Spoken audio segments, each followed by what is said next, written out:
آج کا موضوع بہت گہرا ہے اور بہت اہم بھی۔ ہم بات کرنے والے ہیں عقل اور سچے ایمان کے تعلق پر۔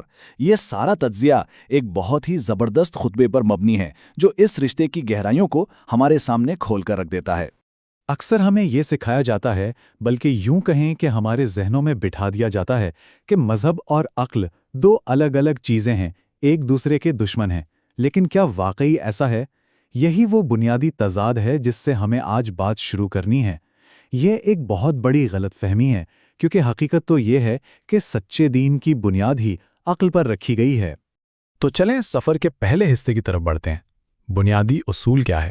دیکھیں، اس پورے تجزیے کی جو بنیاد ہے نا، وہ امام علی علیہ السلام کا ایک قول ہے، ایک ایسا اصول جو ہمیں آگے کا پورا راستہ سمجھا دے گا۔ یہ قول دیکھیں کتنا سادہ اور کتنا گہرا ہے۔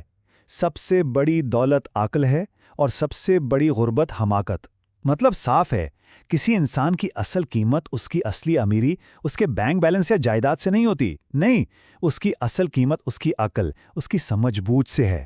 تو اس لحاظ سے جس کے پاس عقل ہے وہی دنیا کا سب سے امیر انسان ہے، اور جس کے پاس سب کچھ ہو لیکن عقل نہ ہو تو وہ سب سے بڑا غریب، سب سے بڑا فقیر۔ اچھا، اب آتے ہیں دوسرے حصے کی طرف۔ یہ ہے ایک بنیادی انتخاب کا معاملہ۔ یہاں تین چیزیں ہیں: عقل، دین اور حیا۔ ان کا آپس میں کیا تعلق ہے؟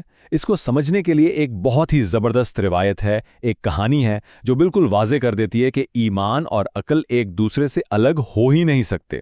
تو ہوا یوں کہ اللہ نے حضرت آدم کو 3 تحفے بھیجے، دین، حیا اور عقل، اور کہا کہ ان میں سے کوئی ایک چن لو۔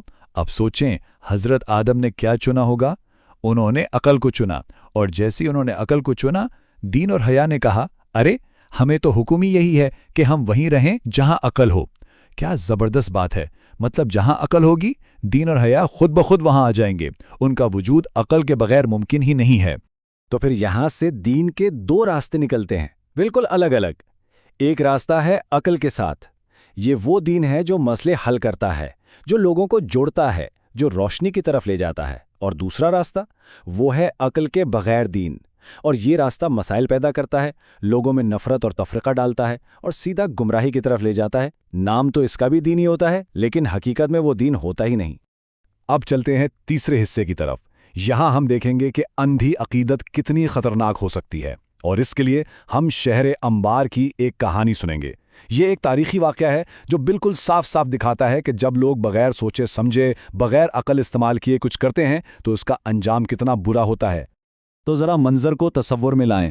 امام علی علیہ السلام شہر انبار میں داخل ہو رہے ہیں، اور وہاں کے مقامی لوگ، کسان تھے، وہ ان کے استقبال کے لیے نکل آئے۔ لیکن ان کا استقبال کا طریقہ بڑا عجیب تھا۔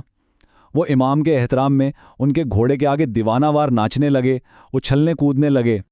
امام علی نے جب یہ دیکھا تو وہ رک گئے۔ ان کے لیے یہ بہت ہی عجیب بات تھی۔ انہوں نے فوراً انہیں روکا اور پوچھا، یہ کیا کر رہے ہو تم لوگ؟ اب وہ لوگ بھی حیران۔ کیوں؟ کیونکہ ان سے پہلے جو بھی حاکم آتا تھا وہ تو ایسی حرکتوں پر خوش ہوتا تھا، انعام دیتا تھا۔ یہ پہلا لیڈر تھا جو ان کی اس عقیدت پر سوال اٹھا رہا تھا۔ اور پھر امام علی نے وہ تاریخی جملہ کہا جو ایک اصول بن گیا۔ انہوں نے فرمایا، خدا کی قسم، تمہارے اس ناچنے کودنے سے تمہارے لیڈروں کو کوئی فائدہ نہیں ہوتا۔ تم اس سے صرف دنیا میں مشقت اور آخرت میں بدبختی کما رہے ہو۔ یعنی نیت کتنی ہی اچھی کیوں نہ ہو، اگر عمل میں عقل شامل نہیں ہے تو وہ بیکار ہے، بلکہ نقصان دہ ہے۔ اس سے تو بہتر تھا کہ وہ آرام سے کھڑے رہتے۔ چلیں جی، اب بات کو مزید گہرائی میں لے کر چلتے ہیں۔ چوتھا حصہ، 2 طرح کے ماننے والے، ایک کو کہتے ہیں محب اور دوسرے کو شیعہ۔ یہ سمجھنا بہت ضروری ہے کہ ان دونوں میں کیا فرق ہے، کون صرف تعریف کرنے والا ہے اور کون حقیقی معنوں میں پیروکار ہے۔ دیکھیں، فرق بہت بڑا ہے۔ محب کون ہے؟ وہ جو صرف جذباتی طور پر جڑا ہوا ہے، خوشی میں خوش ہو گیا، غم میں رو لیا، بس۔ عملی طور پر وہ لیڈر کے راستے پر نہیں چلتا۔ لیکن شیعہ، وہ ایکٹیو ہے، نظریاتی طور پر کمیٹڈ ہے۔ وہ اپنے لیڈر کے اصولوں کو قائم کرنے کے لیے کام کرتا ہے، جد و جہد کرتا ہے۔ وہ تبدیلی لانے والا ایجنٹ ہے۔ ائمہ کو ایسے ہی لوگوں کی ضرورت تھی، رونے والوں کی نہیں۔ اور یہ تعداد آپ کو حیران کر دے گی۔ امام صادق، جن کے بارے میں کہا جاتا ہے کہ ہزاروں شاگرد تھے ان کے، انہوں نے ایک موقع پر فرمایا کہ اگر میرے پاس اتنے حقیقی شیعہ ہوتے نا جتنی یہ بکریاں ہیں تو میں اپنا حق لے لیتا۔ کسی نے پوچھا کتنی ہے؟ جب ان بکریوں کو گنا گیا تو وہ کتنی تھی؟ صرف 17۔ سوچیں، ہزاروں چاہنے والوں میں سے 17 لوگ بھی ایسے نہیں تھے جو نظریاتی طور پر ساتھ کھڑے ہوں۔ تو یہاں سے ہم ایک اور بہت اہم نقطے پر پہنچتے ہیں۔ آج کل جب ہم شیعہ کا لفظ سنتے ہیں تو ذہن میں فوراً ایک فرقہ آ جاتا ہے، لیکن کیا اس لفظ کا مطلب ہمیشہ سے یہی تھا؟ نہیں، بالکل نہیں۔ اس کا اصل مطلب بہت بڑا، بہت وسیع تھا۔ حقیقت تو یہ ہے کہ فرقہ واریت پیدا ہی تب ہوتی ہے جب دین سے عقل نکل جاتی ہے۔ جب لوگ سوچنا سمجھنا چھوڑ کر بس گروہوں میں بٹ جاتے ہیں تو تفرقہ ہی پیدا ہوتا ہے۔ شیعہ کا راستہ یعنی تشیع، یہ تو امت کو جوڑنے کے لیے آیا تھا، توڑنے کے لیے نہیں۔ یہ تو خود اسلام کا وہ ورژن تھا جس کی بنیاد عقل پر تھی، لیکن پھر وہی ہوا، حماقت نے، نادانی نے اسے ایک محدود فرقے میں بدل دیا۔ اور اب ہم آخری حصے پر آ گئے ہیں۔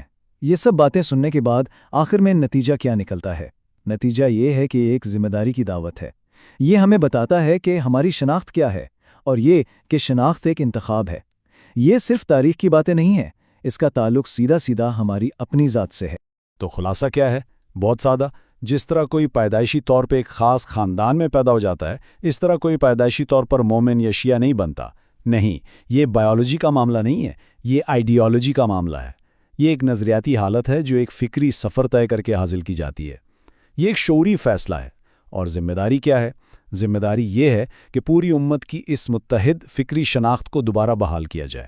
تو آخر میں یہ ایک سوال ہے جو ہم سب کے لیے ہے، ہماری شناخت کی بنیاد کیا ہے؟ کیا یہ صرف بایولوجی ہے کہ ہم کس گھرانے میں پیدا ہوئے، یا یہ آئیڈیالوجی ہے کہ ہم نے سوچ سمجھ کر عقل استعمال کر کے کون سا راستہ چنا؟ یہ وہ سوال ہے جو ہم سب کو اپنے عقائد کی جڑوں تک جا کر سوچنے پر مجبور کرتا ہے۔